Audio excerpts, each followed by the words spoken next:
Olá, meus queridos amigos, que grande alegria estar com vocês mais uma vez aqui no nosso estudo do livro de Isaías.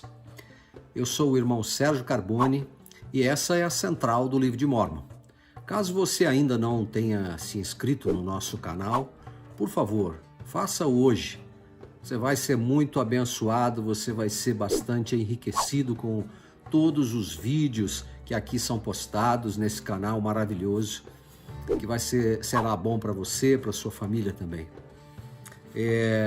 Caso também você aprecie o vídeo, não se esqueça de dar aí o seu like e assim outras pessoas terão a oportunidade de receber.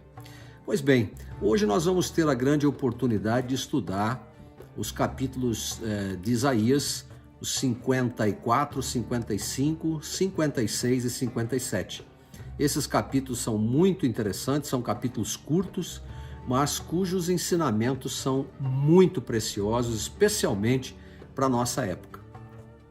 Em todos os capítulos que nós temos estudado até agora, nós temos visto a maneira como o Senhor se preocupa com o seu povo, a maneira como ele o chama ao arrependimento, usando outras nações, usando os profetas, e, obviamente, o povo de Israel não tem sido tão generoso, tão bondoso quanto deveria ser para com o Senhor, para com o autor do convênio, cujo propósito é abençoar, proteger e fortalecer o povo de Israel. Hoje não será diferente. Esse capítulo 54 em particular, ele é uma continuação da revelação que foi iniciada lá no versículo 13 do capítulo 52. A intenção do Senhor é mostrar que ele vai reunir muitas nações nos últimos dias. Ele está falando da coligação de Israel, ele está falando da união do seu povo, do crescimento da igreja dele aqui na face da terra. Então, o Salvador havia dito aos nefitas que as profecias do capítulo 54 aconteceriam depois que a obra do Pai começasse entre todas as nações. Lá em 3º Nef 22:1, né? O capítulo 54 é, portanto, uma explicação da coligação de Israel que será completada nos últimos dias, quando, obviamente, o convênio for cumprido. Se a gente prestar bastante atenção, nós vamos perceber que já lá no capítulo 22 de 3º Nef, né? Ou melhor, desculpa, capítulo 20 de 3º Nef, o Senhor trata do capítulo 52, né? Então ele começa a dar ênfase no livro de Isaías para os nefitas que o haviam recebido lá em 3º Nef. No capítulo 54, ou melhor, no capítulo 22 de 3º Nef, ele então trata do capítulo 54, que é esse capítulo onde nós estamos agora. Ali no capítulo 23, de 1 a 2, né? Vejam bem o que ele fala depois de ter dado ênfase no profeta Isaías, nos seus ensinamentos, nas suas profecias. Ele diz assim: "E agora eis que vos digo, que deveis examinar estas coisas. Sim, ordeno-vos que examineis estas coisas diligentemente, porque grandes são as palavras de Isaías, porque ele certamente falou sobre todas as coisas relativas a meu povo, que é da casa de Israel. Portanto, é preciso que ele fale também aos gentios, ou seja, aqueles que não pertenciam à casa de Israel, aqueles que ainda não tinham o evangelho e que ainda não haviam feito convênios com ele. E todas as coisas que ele disse foram e serão cumpridas de acordo com as palavras que ele disse." Então não é por acaso que ele ordenou, ele nos deu um mandamento de que nós examinássemos as palavras de Isaías diligentemente. E é isso que nós estamos fazendo desde o início do nosso curso, né? Nós nos propomos a fazer isso e temos conseguido fazer e vamos dar continuidade até o término do livro de Isaías. Muito bem. Fazendo agora os devidos comentários relativos a esse capítulo, nós vamos iniciar primeiro lendo o versículo 1 e 2 do capítulo 54, né?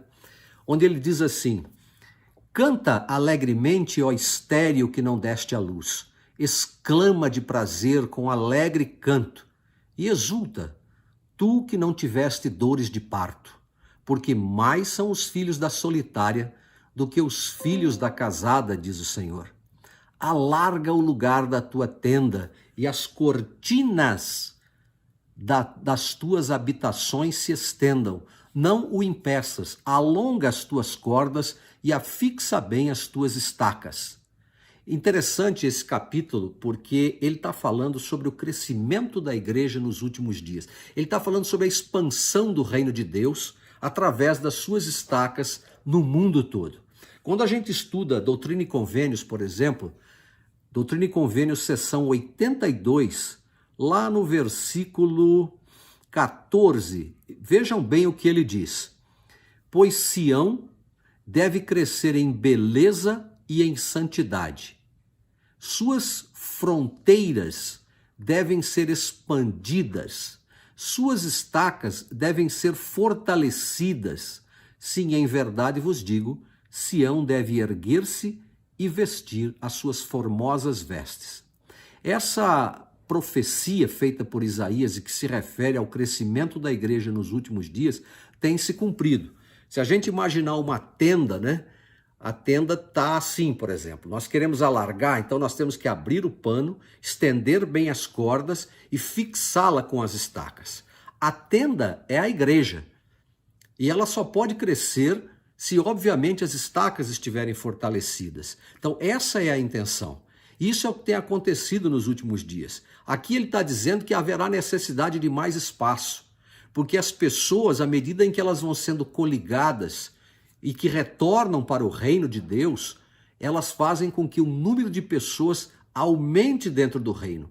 Por isso que ele fala, quando ele disse assim, porque mais são os filhos da solitária do que os filhos da casada, diz o Senhor. Alarga o lugar da tua tenda, ou seja, nós vamos encher a tua tenda, a igreja vai prosperar e vai crescer, tá certo? No versículo 4, ele diz o seguinte, não temas, porque não serás envergonhada, e não te envergonhes, porque não serás humilhada. Antes te esquecerás da vergonha da tua mocidade, e não te lembrará mais do opróbrio da tua viuvez. Então, se a gente olhar lá para trás, por exemplo, nós vamos observar que Israel foi colocada numa situação muito difícil, porque ela se afastou do Senhor. Embora o Senhor não tenha se divorciado dela, como nós já aprendemos lá atrás, ela, na verdade, se afastou do Senhor e começou a tentar viver uma vida solitária.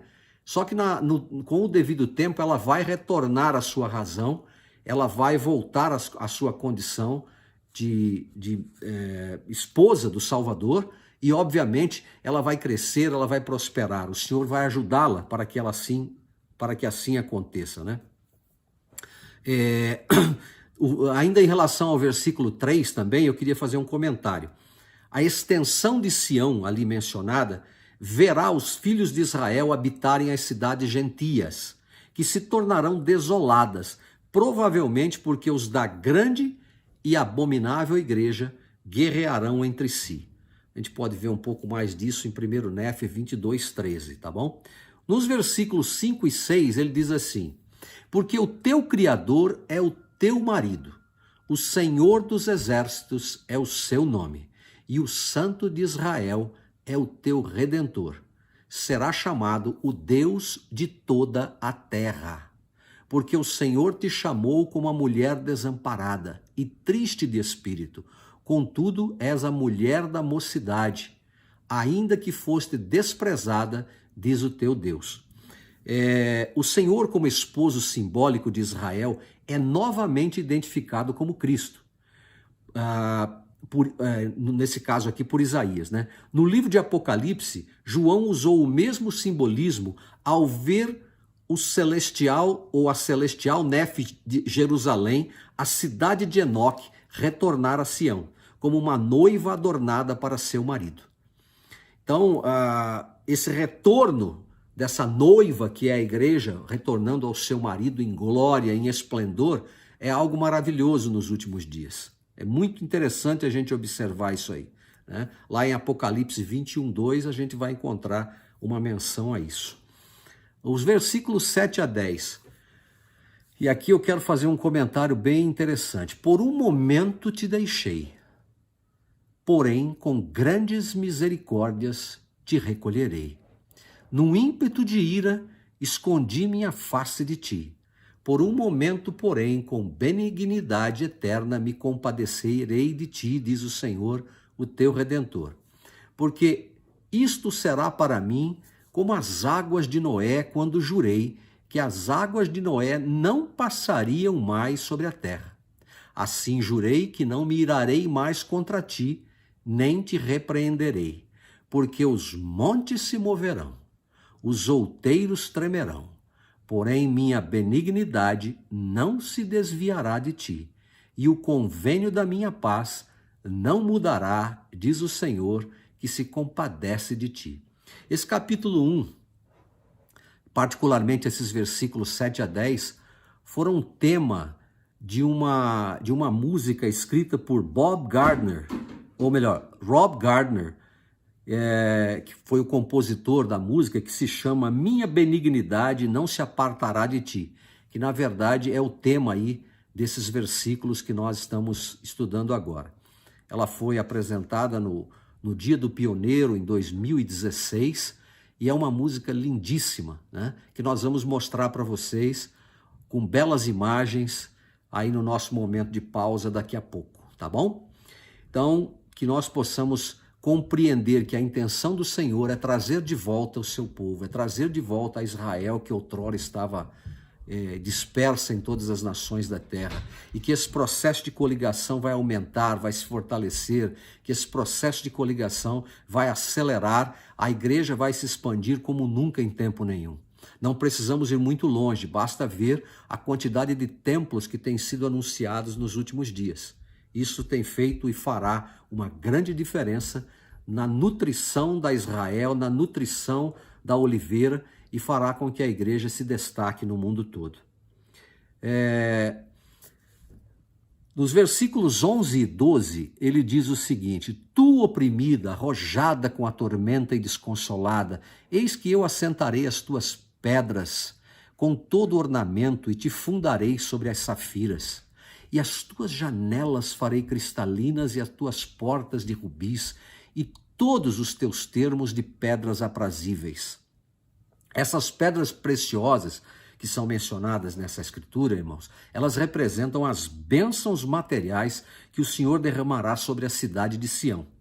O livro do Apocalipse usa um simbolismo bastante semelhante. Se vocês olharem lá em Apocalipse 21, de 19 a 21, vocês vão encontrar uma explicação também em relação a esse aspecto. Versículo 13: Todos os teus filhos serão ensinados do Senhor, e a paz dos seus filhos será abundante. A promessa dos filhos de Israel serem ensinados pelo Senhor e terem grande paz também é dada em Doutrina e Convênios 45, 58. Esta é uma promessa pertencente à era do milênio, por isso ela confirma o período de tempo de que fala Isaías.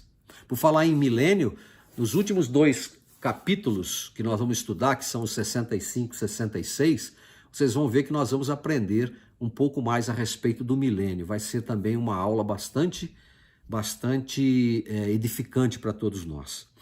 Versículo 15, ele diz: Eis que certamente se juntarão contra ti, porém não de minha parte. Quem se juntar contra ti, cairá por causa de ti. Antes disso, no versículo 14, ele diz: Com justiça serás estabelecida, estarás longe da opressão, porque já não temerás, como também do terror, porque não chegará a ti. E aí então ele cita o 15: Eis que certamente se juntarão contra ti, porém não de minha parte. Quem se juntar contra ti, cairá por causa de ti. O livro de Mórmon, ele retém as palavras, ou ele de certa maneira não utiliza as palavras contra ti aí nesse primeiro versículo, esclarecendo que a coligação que é mencionada neste caso não é a coligação de Israel, mas a coligação dos iníquos contra o povo do Senhor. Eles farão de tudo para tentar destruir o povo do Senhor. O Senhor dá aqui a garantia de que seu povo prosperará. Como é que a gente pode enfrentar esse momento, diminuir esse impacto dos iníquos sobre a nossa vida? A primeira coisa que nós precisamos fazer é defender a verdade e a retidão. Eu lamento profundamente porque percebo que muitas pessoas, diante de grandes oportunidades, não defendem a verdade e a retidão. Elas preferem optar por algo que seja carnal, que seja sensual, que seja diabólico, que seja falso, que seja contrário às leis estabelecidas por Deus. E por essa razão a gente percebe uma decadência da nossa sociedade, né? Mas nós precisamos ficar firmes, não importa o que aconteça.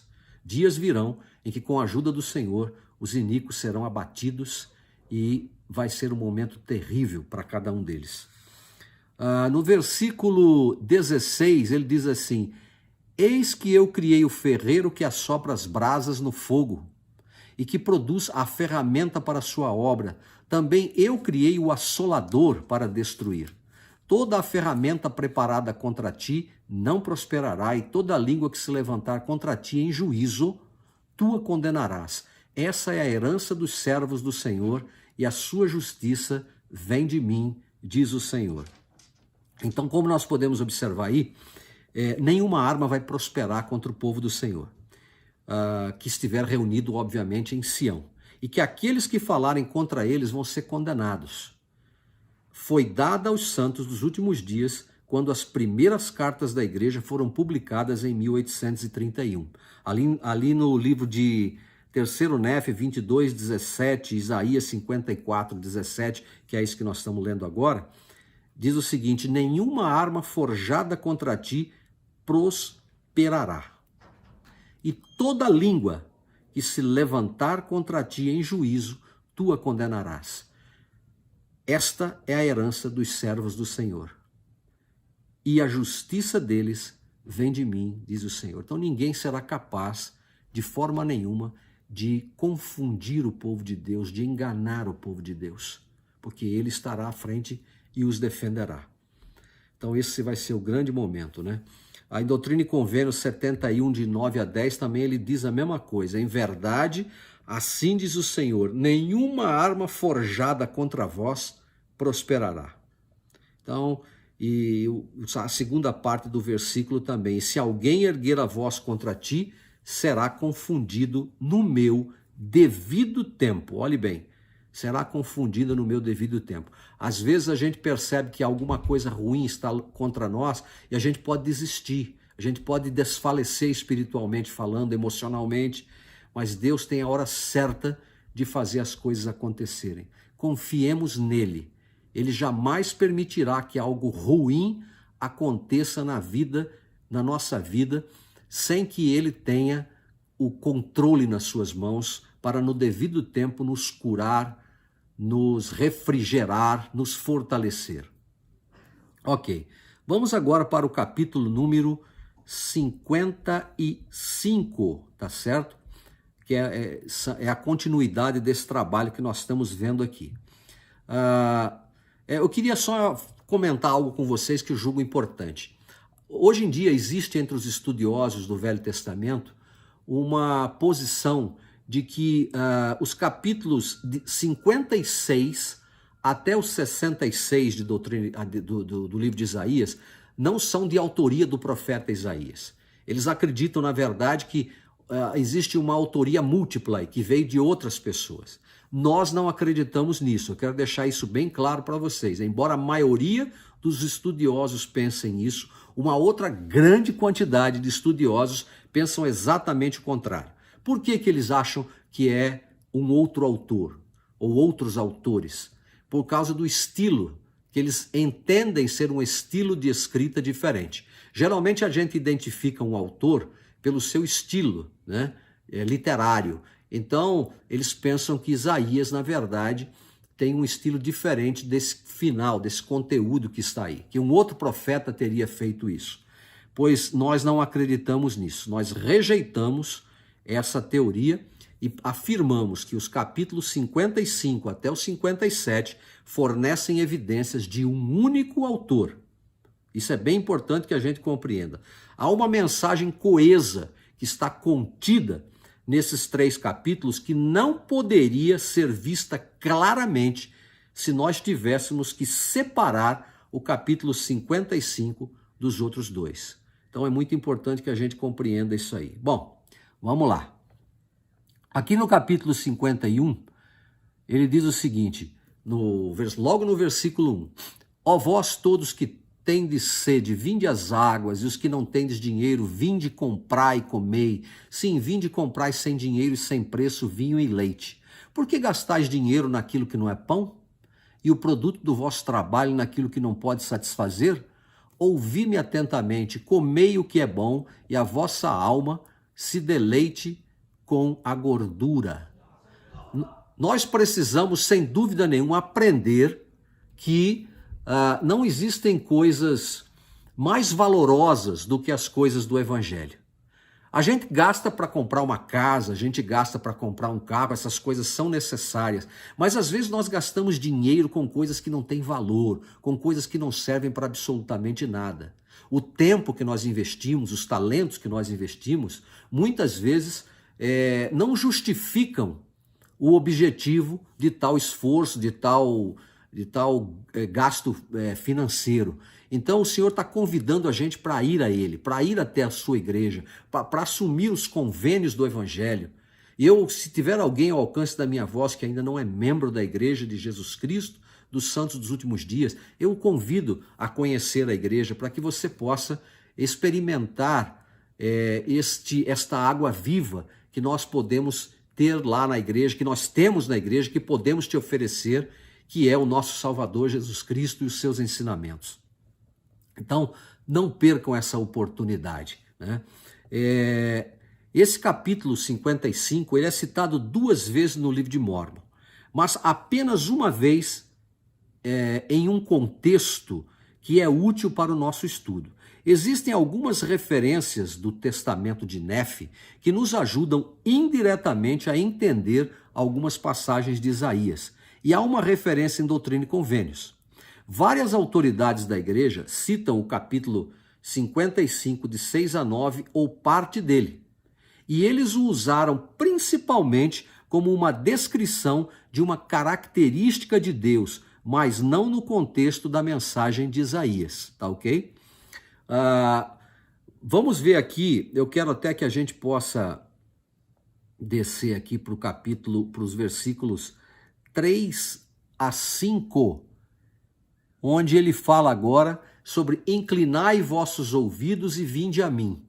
Ouvi e a vossa alma viverá, porque convosco farei um convênio eterno, dando-vos as firmes benevolências de Davi. Paulo, ele relaciona as fiéis, como ele menciona aqui, as firmes, né, benevolências de Davi, à ressurreição de Cristo. Está lá em Atos 13, 34. A nova nação mencionada no versículo 5, que será glorificada pelo Santo de Israel, é obviamente a Israel restaurada, que por fim será governada por Jesus Cristo, o Rei dos Reis, um descendente de Davi. Isso cumprirá a promessa feita a Davi de que sua semente seria estabelecida para sempre. Então a gente pode ler aí, se quiser ampliar a nossa compreensão, ler 2 Samuel 7,16, né? Pode ler Apocalipse 17,14, 19,16 e Doutrina e Convênios 58, 22. Os versículos 6 e 7, ele diz, buscai ao Senhor enquanto se pode achar, invocai-o enquanto está perto. O ímpio deixe o seu caminho e o homem maligno os seus pensamentos, e se converta ao Senhor, que se compadecerá dele, como também ao nosso Deus, porque grandioso é em perdoar. O Senhor deu esse mesmo mandamento de invocá-lo enquanto está perto aos portadores do sacerdócio da igreja, ao instruí-los a cumprir a sua mordomia nesta dispensação. Está lá em Doutrina e Convênios 88, 62 e 63. O convite de Isaías é aos ímpios habitantes das nações gentias, para que invoquem ao Senhor, para que recebam a sua misericórdia, recebam a remissão de seus pecados. Os portadores modernos do sacerdócio, eles foram chamados para ir a essas nações iníquas e clamar arrependimento. Assim, as duas referências se encaixam no mesmo período e contexto. E nós hoje, estamos buscando ao Senhor enquanto Ele está perto? O que significaria para um membro da igreja que vai à igreja toda semana buscá-lo enquanto está perto? Eu vou repetir mais uma vez. Significa cumprir os convênios. Significa ir à igreja com alegria, com felicidade, não com desculpas, não com peso. Significa convidar o Senhor à nossa vida, convidar o Senhor para o nosso casamento, convidar o Senhor para o nosso desempenho nos chamados do reino, convidar ao Senhor no nosso relacionamento com a sociedade que nos cerca, convidar ao Senhor para nos ajudar a resolver os problemas que nós enfrentamos, desafios, fraquezas, limitações e pecados. O Senhor vai nos ajudar. Então vamos buscá-lo enquanto Ele está perto. Versículos 8 e 9. Porque os meus pensamentos não são os vossos pensamentos, nem vossos caminhos, os meus caminhos, diz o Senhor. Porque assim como os céus são mais altos do que a terra, assim os meus caminhos mais altos do que os vossos caminhos, e os meus pensamentos mais altos do que os vossos pensamentos. Muitas vezes nós tentamos resolver os problemas da nossa vida seguindo os ditames da nossa própria consciência. Todos nós sabemos que a nossa mente é limitada, fazemos escolhas erradas, julgamos erroneamente, mas Deus tem pensamentos muito elevados. Talvez às vezes o Senhor demora para agir na nossa vida e nós começamos a achar que ele não existe ou que ele está falhando. Não está. Na verdade, ele tem um tempo para todas as coisas, porque os caminhos e os pensamentos dele são muito mais elevados do que nós. Enquanto nós enxergamos alguns centímetros, ele enxerga anos-luz na nossa frente. E ele é capaz de ver as coisas que nós não vemos. Por isso que às vezes as coisas não ocorrem da maneira como nós esperamos, mas sim da maneira que ele espera. Então, se tivermos paciência, prosperaremos, porque os seus pensamentos são mais altos do que os nossos pensamentos e os seus caminhos mais elevados que os nossos caminhos. E nos versículos de 10 a 13, que é o final desse capítulo, né, ele diz o seguinte: porque assim como descem a chuva e a neve dos céus e para lá não retornam, porém regam a terra e a fazem produzir e brotar, e dar semente ao semeador e pão ao que come, assim será a minha palavra que sair da minha boca.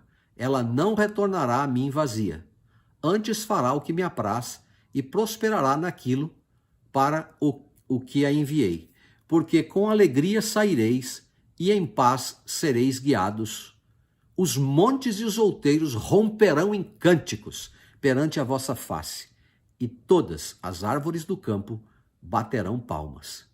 Em lugar do espinheiro, crescerá a faia, e em lugar da sarça, crescerá a murta.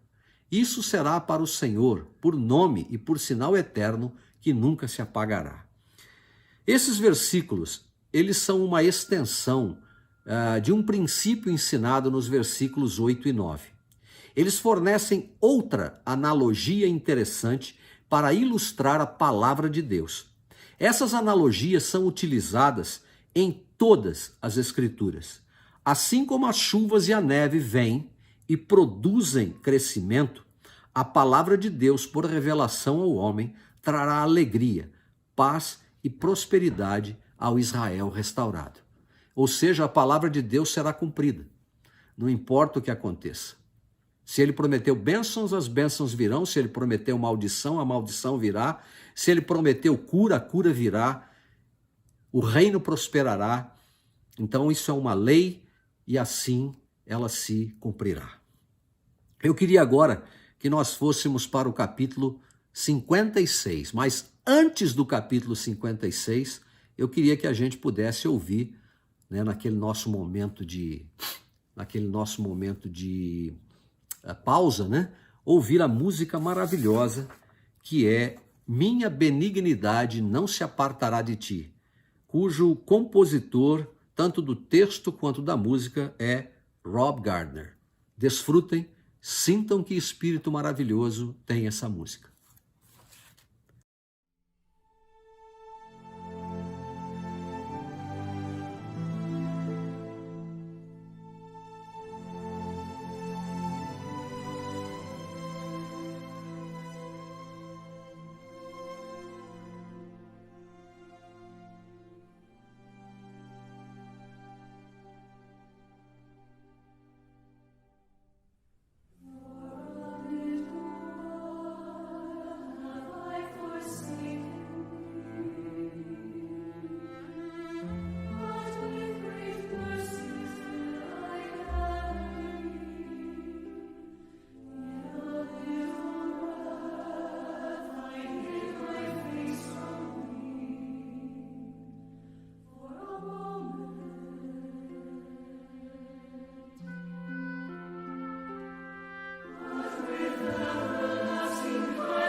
Foi maravilhoso, não foi, irmãos? Tenho certeza absoluta que vocês sentiram um forte espírito e apreciaram aquilo que Isaías, lá no capítulo 54, menciona, quando ele deixa claro que a benignidade dele não se apartará de Israel, não se apartará de nós, apesar de todas as coisas que às vezes nós fazemos. Basta que nos voltemos para ele e o busquemos de todo o nosso coração. Então agora nós vamos continuar com o capítulo 56. O capítulo 56, ele diz o seguinte, logo aí na sua introdução: todos os que guardam os mandamentos serão exaltados. Outros povos se unirão a Israel. O Senhor reunirá outros na casa de Israel. Então ele continua a falar sobre a coligação de Israel nos últimos dias, né? O versículo 1 diz assim, vamos ler do 1 ao 3, tá? Assim diz o Senhor: guardai o juízo e fazei justiça, porque já a minha salvação está prestes a vir e a minha justiça a se manifestar. 2. Bem-aventurado o homem que fizer isto, e o filho do homem que lançar mão disto, que se guarda de profanar o sábado e guarda a sua mão de perpetrar algum mal. E não fale o filho do estrangeiro, que se houver chegado ao Senhor, dizendo: de todo me apartou o Senhor do seu povo.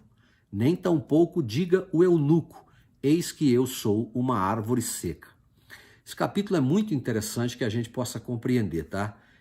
Eu queria ter tempo para tratar só desses 3 versículos, porque eles seriam fantásticos por si só. Esses versículos, eles parecem descrever claramente o tempo dos gentios que nós vivemos, tá certo? Quando aqueles que não são da casa de Israel terão a oportunidade de vir e ser contados como Israel através do batismo. Então, o terceiro Nef 30, de 1 a 2, Doutrina e Convênios 45, 28, faz menção a esses aspectos. Os estrangeiros aqui mencionados são aqueles que não são de Israel e que representam essas nações gentias, onde o evangelho foi restaurado.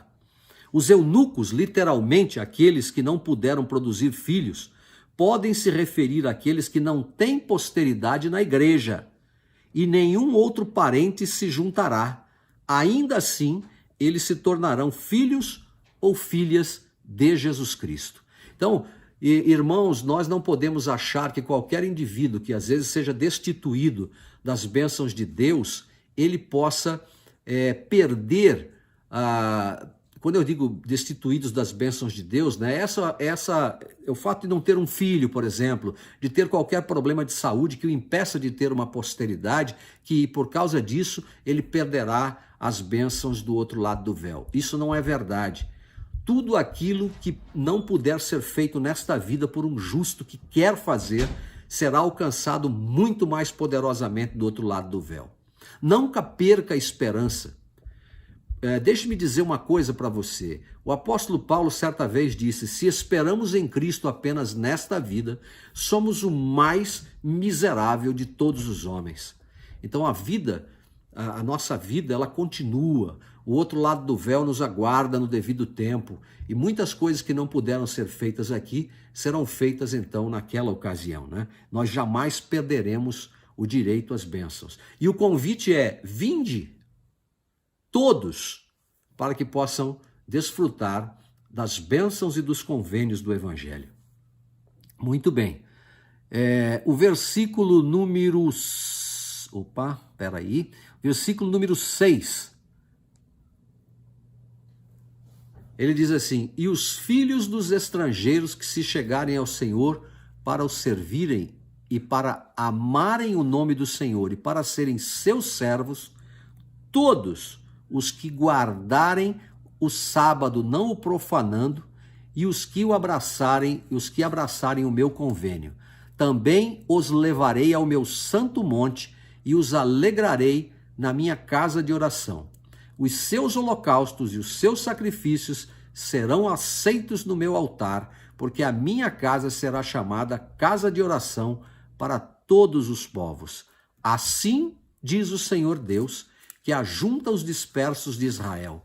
Ainda outros lhe ajuntarei, como os que já se lhe ajuntaram. Então é muito interessante isso aqui, porque a referência que ele faz à casa do Senhor, particularmente aí no versículo 7, né, tem causado alguns problemas históricos a alguns comentaristas das Escrituras.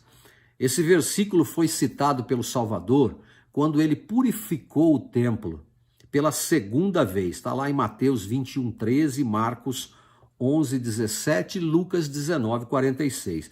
Esse evento, obviamente, não foi cumprido quando Cristo purifica o templo. Essa profecia de Isaías não foi cumprida naquela época.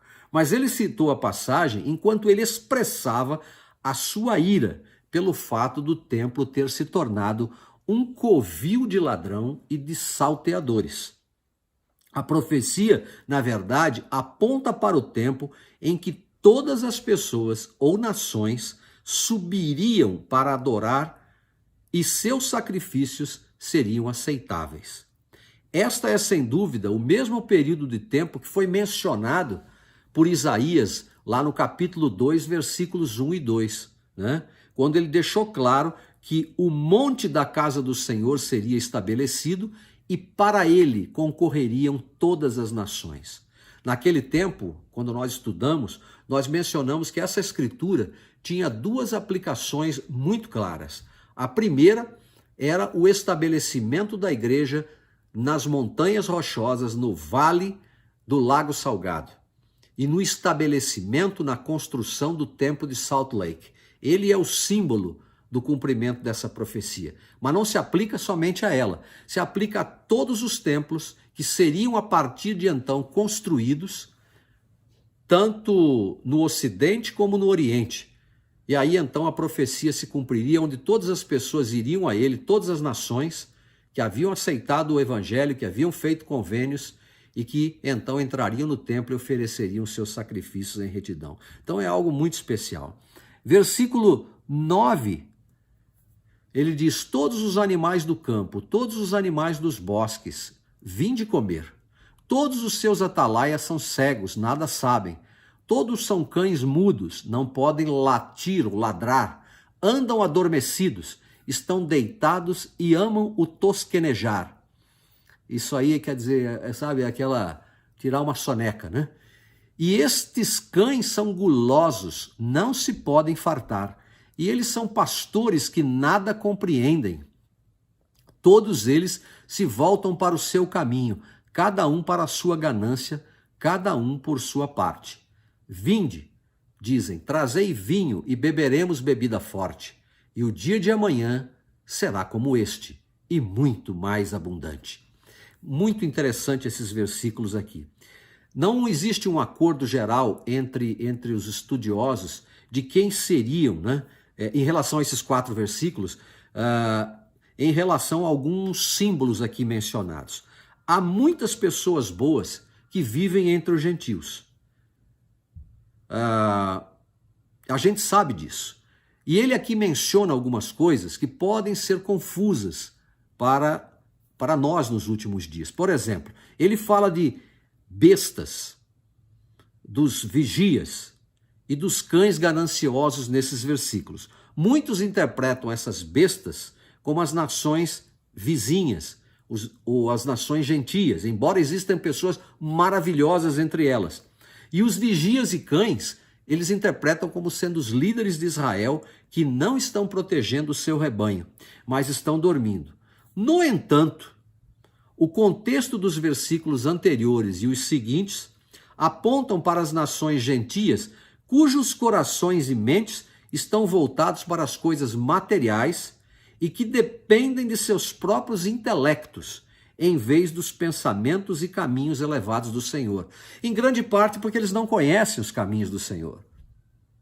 Eles não perceberam que os caminhos e os pensamentos do Senhor são mais elevados do que os deles. Mas nós sabemos que tem muita gente boa lá. Tanto é que se convertem à igreja, muitíssimos deles, quando o evangelho lhes é apresentado. Por isso a gente nunca deve perder a esperança em parentes, em amigos, em vizinhos que se convertem ao Evangelho de Cristo, né? Ou que não se converteram ainda ao Evangelho de Cristo. Nós sabemos que a maioria dos gentios rejeitará o Evangelho. Doutrina e Convênios 45, 29 deixa isso claro. E eles vão continuar nos seus caminhos ignorantes e iníquos, o que é extremamente lamentável. Muito bem. Com isso, então, a gente fecha aqui, né, o estudo desse capítulo 56. E para encerrar, nós vamos agora para o capítulo 57, tá ok? Vamos lá. Capítulo 57, ele entra num aspecto onde ele diz que quando os justos morrem, está logo aí na introdução, eles entram na paz. Promete-se misericórdia ao penitente, quer dizer, aquele que se arrepende. Não há paz para os iníquos. O versículo 1 diz, perece o justo, e não há quem considere isso em seu coração. E os homens compassivos são recolhidos, sem que alguém considere que o justo é recolhido antes do mal.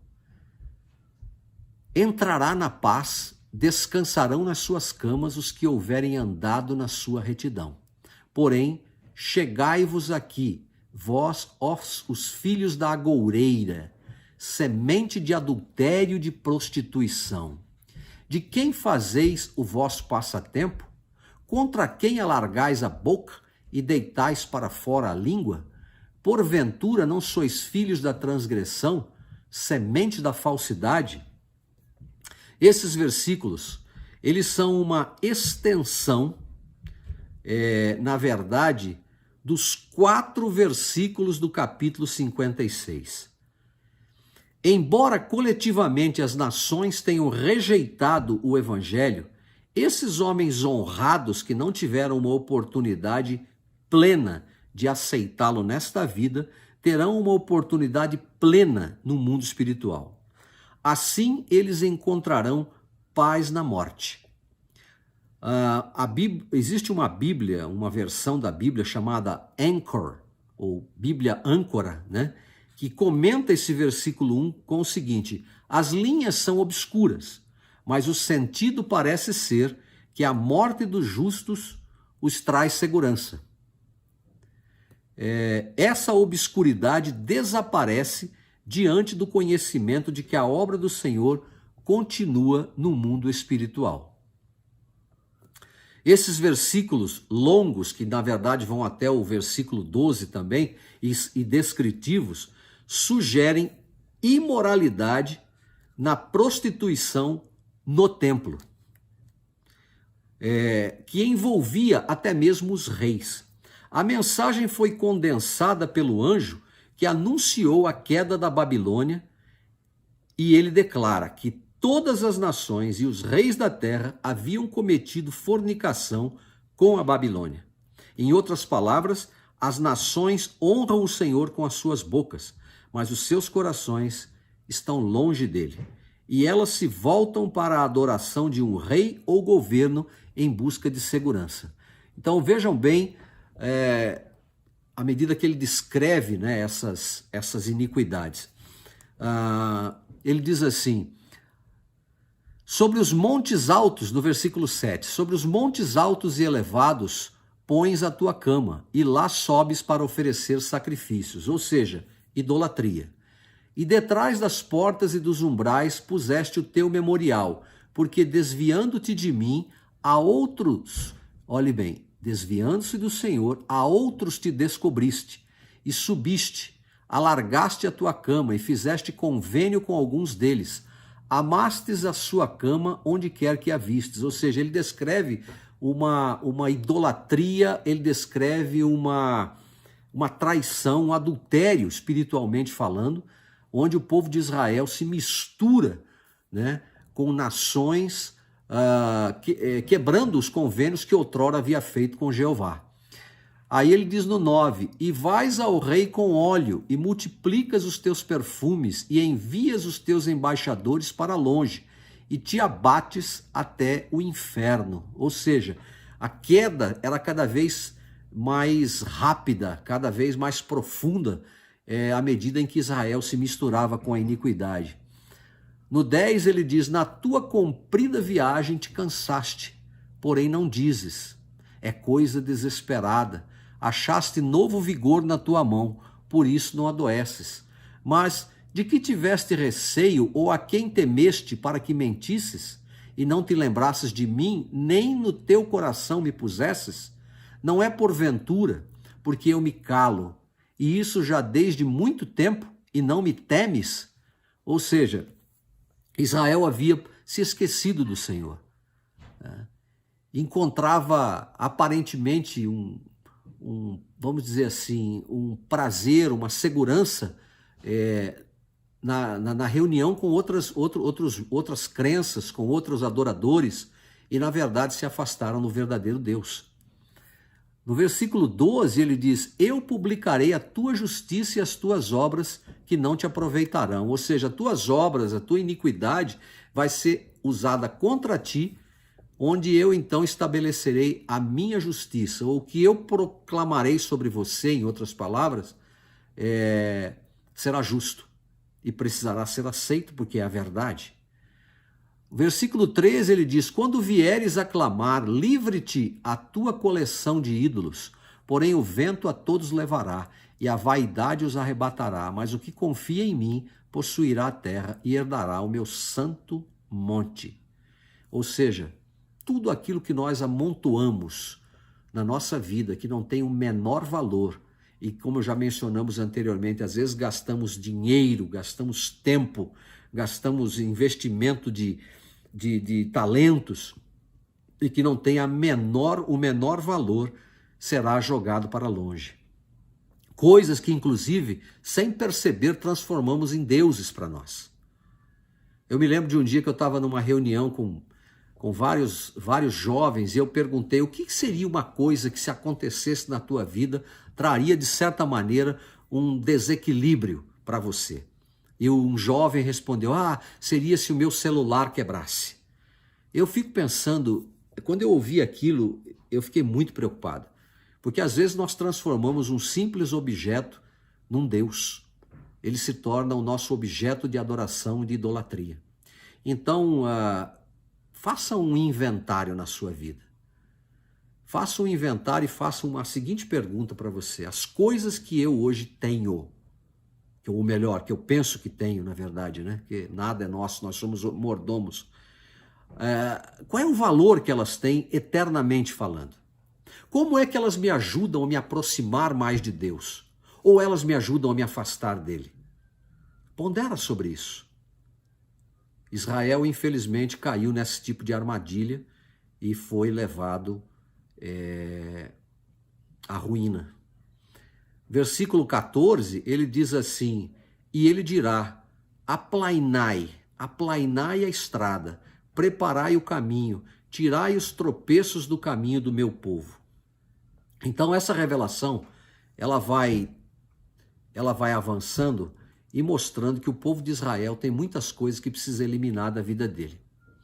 Versículo 15 diz, porque assim diz o alto e o sublime, que habita na eternidade e cujo nome é santo. Na altura e no lugar santo habito, como também com o contrito e abatido de espírito, para vivificar o espírito dos abatidos e para vivificar o coração dos contritos. Eu vejo nesse versículo 14 um convite de Deus para que nós sejamos humildes, que nós nos arrependamos, porque é com esses que o Senhor habita. Aqueles que estão desamparados, que estão tristes, que estão abatidos de alguma forma, o Senhor está dizendo aqui que Ele eleva essas pessoas. Ele vivifica o coração do contrito, daquele que está arrependido. Ele lhe dá esperança, ele está dizendo, abandona os teus caminhos e venha para mim. Abandona teus ídolos, abandona tudo aquilo que está te afastando de você e investir tempo em me conhecer melhor. E infelizmente é o que está acontecendo. E no versículo 16 ele diz, porque não contenderei para sempre, nem continuamente me indignarei, porque o espírito perante a minha face desfaleceria, bem como as almas que eu fiz. Pela iniquidade da sua avareza me indignei e os feri.